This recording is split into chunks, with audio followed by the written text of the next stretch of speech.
instant de motivation avec Cyril Bogico. Cher ami, le silence est un danger pour les enfants. Les enfants ne comprennent pas toujours pourquoi il y a ce silence lourd entre leurs parents.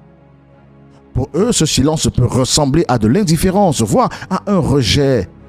Ils apprennent que l'amour n'est pas toujours exprimé par des mots et des gestes, et cela peut peser sur toute leur vie. J'ai vu une petite fille qui restait souvent seule, la tête baissée dans une maison où les parents ne se parlaient presque plus.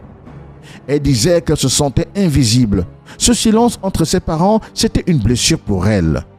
C'est pourquoi, même pour les enfants, il est essentiel de briser ce silence. Leur offrir un foyer où ils voient que l'on parle, que l'on s'écoute, c'est leur donner un trésor inestimable. Leur offrir un foyer où ils voient que l'on parle, que l'on s'écoute, c'est leur offrir un trésor inestimable. C'est leur enseigner que l'amour se construit aussi dans la parole, dans la tendresse, dans la présence. Oui, la présence. Beaucoup de gens ne vivent pas seuls, mais se sentent seuls. Beaucoup sont présents, mais si éloignés. Dans le lit, nous sommes deux, mais on est vraiment seuls. La pire des choses, c'est se sentir seul. Pourtant, on n'est pas seul. Comme on dit, près de l'église, mais loin de Dieu. Mais cela a des conséquences. Ça fait mal, ce silence. Le silence n'est pas simplement une absence de mots. C'est une blessure invisible qui fait mal, qui donne le sentiment d'être seul, même quand on est à deux. Ce silence brise le couple, mais il blesse aussi les enfants qui grandissent dans ce climat. Grandir dans une maison où personne ne parle vraiment, c'est apprendre que l'amour fait mal ou qu'il s'éteint. Vous entendrez les enfants dire souvent, « Je ne crois pas en l'amour, l'amour fait mal. » Oui, parce qu'ils ont vu des parents qui pourtant prétendaient s'aimer vivre comme ça et se faire mal. Cela peut rendre les enfants tristes, fermés, incapables d'aimer pleinement quand ils seront grands. Ne demandez pas à votre partenaire de vous donner l'amour quand il n'en a pas reçu. Parce que dans tous les cas, lorsque le père et la mère ne s'aiment plus, et montrent qu'ils ne s'aiment plus, ou ils ne se parlent plus, quel amour donne-t-on aux enfants? L'amour le plus riche qu'on donne aux enfants, c'est un amour conjugué. Une combinaison d'affection du père et de la mère. Et lorsque ils sont ensemble et qu'ils s'éloignent aussi silencieusement, les enfants le ressentent. N'oublions pas que leur intuition est tellement plus forte que celle des parents. Et plus tard, ils deviennent des grands êtres qui n'ont jamais su ce que c'est que l'amour, qui ne croient plus en l'amour, qui ne croient plus au mariage. Écoutez les chansons aujourd'hui qui sont chantées dans nos oreilles. Qu'est-ce que c'est l'amour?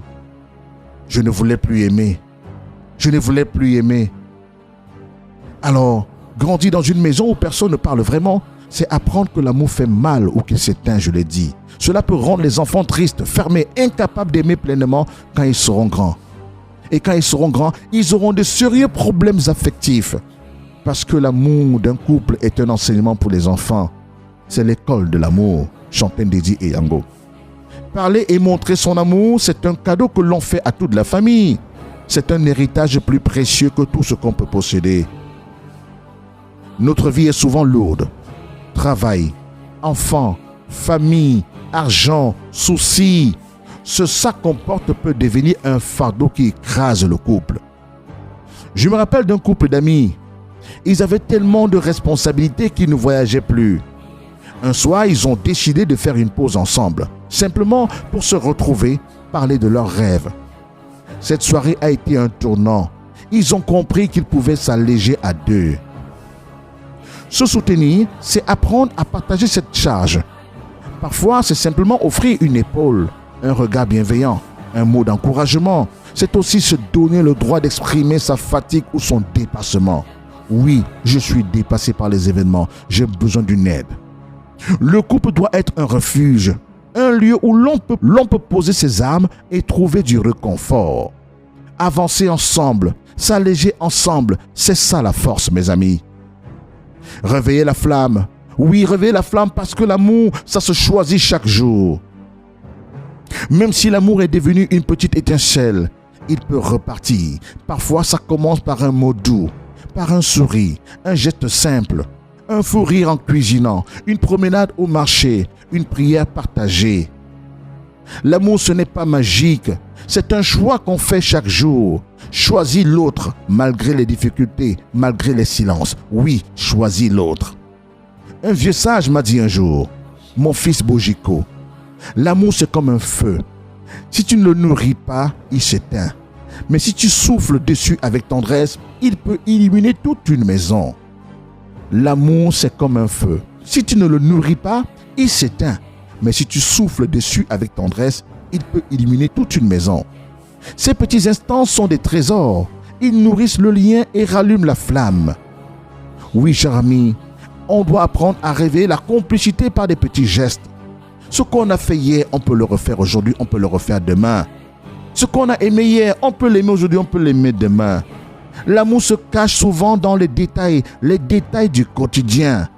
Un sourire échangé, un merci pour un rien, un merci sincère, un moment partagé sans parler des problèmes. Oui, sans parler des problèmes. Parce que dans l'amour, on recherche un avocat pour nous défendre et nous soulager, porter nos peines et nos joies, et non un procureur pour nous accabler d'accusations, de charges. Retrouver ces instants, c'est redonner vie à la relation. Une danse dans la cuisine, un comment s'est passée ta journée est toujours très important et pique le cœur. Une pause main dans la main sont autant d'actes d'amour. Le divorce silencieux est souvent le reflet des changements dans nos vies. Nos sociétés changent vite. Les femmes étudient plus, travaillent, gagnent de l'argent et sont de plus en plus autonomes. Les hommes, eux, ont souvent plus de difficultés à trouver du travail ou à être les pourvoyeurs de fonds dans la famille. Lorsqu'un homme n'est plus capable d'apporter des solutions à sa famille, il se sent diminué. Et ce n'est pas l'occasion pour la femme de prendre le dessus. Non, c'est lui apporter son aide. Parce qu'après tout, il reste le partenaire idéal. Ce décalage crée des tensions silencieuses. Si on n'en parle pas, on s'éloigne bien évidemment. Il faut accepter que les rôles évoluent.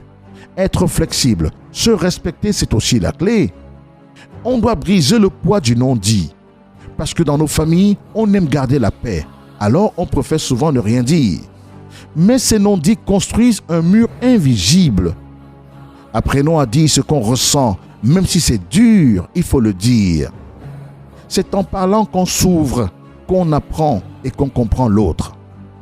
Parce qu'en parlant, on apprend l'un à l'autre, on apprend l'un de l'autre.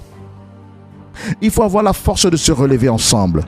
Mais quand tout semble perdu, il y a toujours une chance, vous le savez. Beaucoup de couples rebâtissent leur amour petit à petit.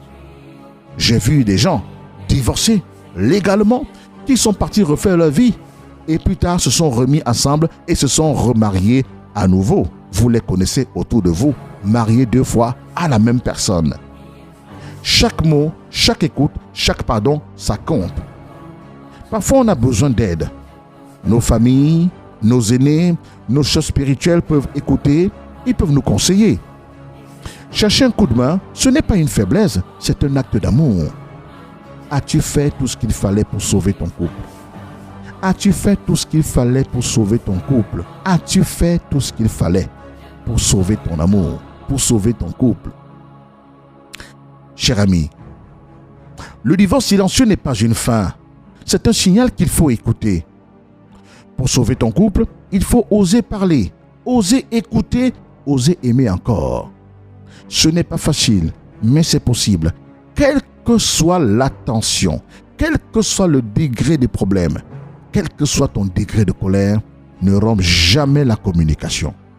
Rompre la communication, c'est décréter l'acte de décès de ton histoire d'amour.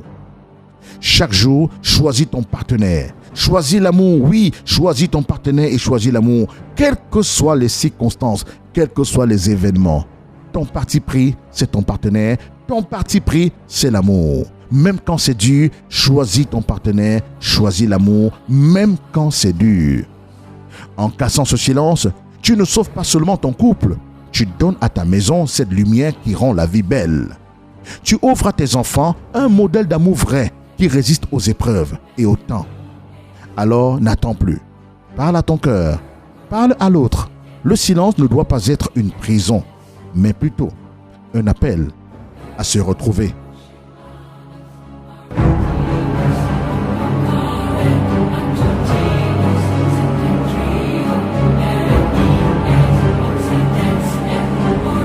Instant de motivation avec Cyril Bogico.